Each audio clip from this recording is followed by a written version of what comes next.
ओम नमः शिवाय दोस्तों, जय महाकाल, जय माता दी। भगवान शिव जी आपको और आपके पूरे परिवार को हमेशा सुखी सुरक्षित रखें, आपकी जोड़ी हमेशा के लिए बनाए रखें और आप जीवन पर्यंत अपने पति की दीर्घायु के लिए वट सावित्री का व्रत पूरे विधि विधान से करती रहें। इसी कामना के साथ आज का वीडियो हम शुरू करेंगे। दोस्तों, साल 2024 में वट सावित्री का व्रत 6 जून दिन गुरुवार को पूरे विधि विधान से किया जाएगा। दोस्तों, जैसा कि आप सभी को पता है कि वट सावित्री व्रत में चने का बहुत ही ज़्यादा महत्व बताया गया है। तो चने को वट सावित्री व्रत के एक दिन पहले अच्छी तरह से धुल लें और उसे भिगोकर रख दें, ताकि व्रत वाले दिन वही चने आपको पूजा में चढ़ाने हैं और निगलने भी होते हैं। तो एक दिन पहले उसे अच्छे से फुला दें और बहुत सारे लोग जो है वो अंकुरित चने भी जो है वो उनका प्रयोग पूजा में करते हैं, तो उन चनों को अंकुरित होने के लिए भी रख दें। ये प्रक्रिया आपको व्रत के एक दिन पहले ही करनी है, ताकि व्रत वाले दिन चने अच्छी तरह से फूल जाएं और आप उन्हें पूजा में प्रयोग में ले सकें और निगल भी सकें। तो ये तो हो गई चने की बात। अच्छा, अब इस वीडियो में हम ये जान लेते हैं कि वट सावित्री व्रत में चने का इतना ज़्यादा महत्व क्यों बताया गया है और साथ ही साथ हमें कितने चने निगलने चाहिए इस दिन। तो देखिए, मान्यता यह है कि सत्यवान ने तब काले चने के रूप में सावित्री जी को सत्यवान जी की आत्मा को लौटा दिया था और कहा था कि इसे अपने मुंह से सत्यवान के मुंह में फूंक देना, इससे सत्यवान जी जो है वो जीवित हो जाएंगे। इस समय से ही वट सावित्री पूजा में काले चने का प्रयोग किया जाने लगा है, इसलिए काले चने की महत्वता बताई गई है। सावित्री जी ने यमराज के द्वारा दिए चने को पति के मुंह में फूंक दिया था।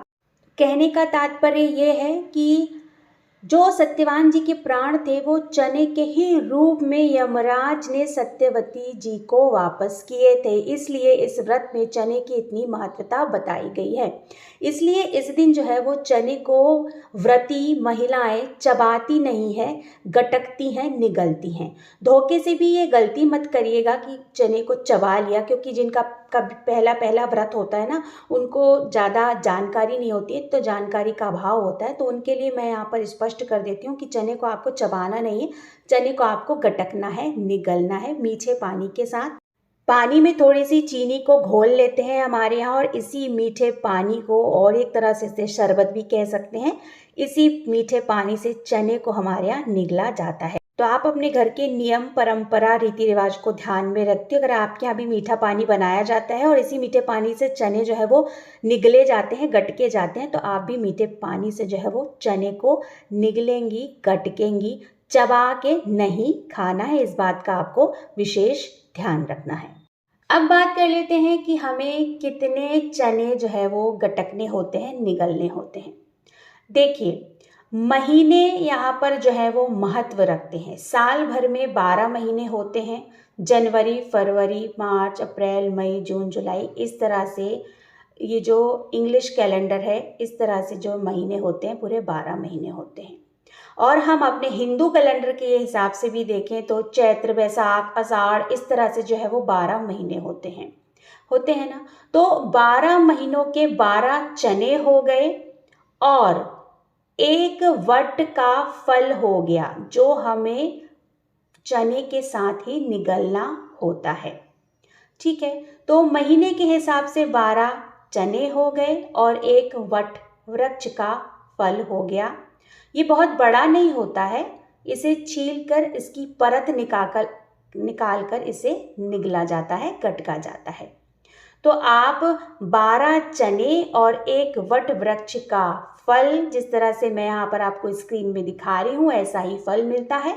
इस फल को व्रत के एक दिन पहले ही आप वट वृक्ष के पेड़ से तुड़वा लीजिएगा, क्योंकि कहा जाता है जिस दिन व्रत रखते हैं उसे दिन किसी भी वृक्ष को या उसी वृक्ष को जिसकी हमें पूजा करनी है व्रत वाले दिन, उसको हानि और क्षति नहीं पहुंचाते हैं।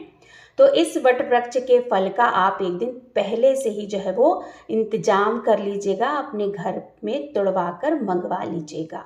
नुकीला सा ये फल होता है, तो आप इसे छील कर इसकी परत निकाल कर इसे थोड़ा सा छोटा भी कर सकती हैं।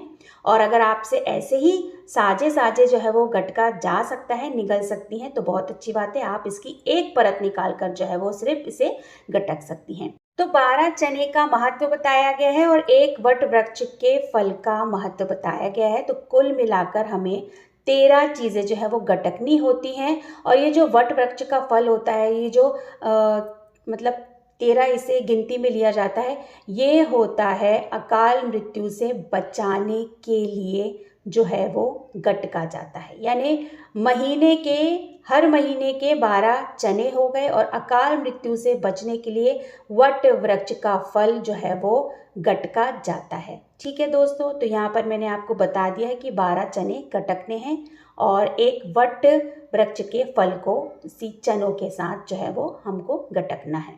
तो चलिए चलते चलते आपको यहाँ पर एक जानकारी और दे देती हूँ कि चने जो हमें हैं वो कितने बार में गटकने हैं, एक बार में गटकने हैं या 2 बार में गटकने हैं। देखिए, अगर एक बार में 12 चने और वट वृक्ष का फल आप गटक सकते हैं तो बहुत अच्छी बात है, बहुत ही अच्छी बात है। लेकिन आपको ऐसा लग रहा है कि आप अगर 12 चने और एक वट का वृक्ष एक साथ गटकेंगी तो कहीं आपको अटक ना जाए, कहीं फंस ना जाए गले में, तो इस बात का भी विशेष ध्यान रखना है भाई, तबीयत पे जो है वो, स्वास्थ्य पे जो है वो बात ना आ जाए। और देखिए, चने को चबाना भी नहीं है, बिल्कुल दांत के नीचे आने भी नहीं देना है, इस बात का भी हमें विशेष ध्यान रखना है। तो जो एक बार में नहीं गटक पा रहे हैं वो क्या करेंगे, पहले एक बार में 6 चने गटकेंगे, फिर दूसरी बार में 6 चने और वट वृक्ष के फल को गटक सकते हैं। कोशिश कीजिएगा कि एक बार में गटके, अगर नहीं हो रहा है, स्वास्थ्य पे बात आ जाएगी या आपको ऐसा लग रहा है कि हमारे गले में अटक ना जाए, तो 2 बार में जो है वो आप चने और वट वृक्ष का फल गटक सकती हैं। एक बार में 6, दूसरी बार में 6 और एक वट वृक्ष का फल। ठीक है, तो यहाँ पर संपूर्ण जानकारी हमने आपको दे दी है। उम्मीद करती हूँ आपको वीडियो पसंद आया होगा। वीडियो पसंद आया तो वीडियो को एक लाइक कर दीजिएगा और दोस्तों अपने ही चैनल तीज त्योहार और उपाय को सब्सक्राइब करना ना भूलिएगा। इसी के साथ आज का वीडियो हम समाप्त करते हैं। ओम नमः शिवाय, जय महाकाल, जय माता दी दोस्तों।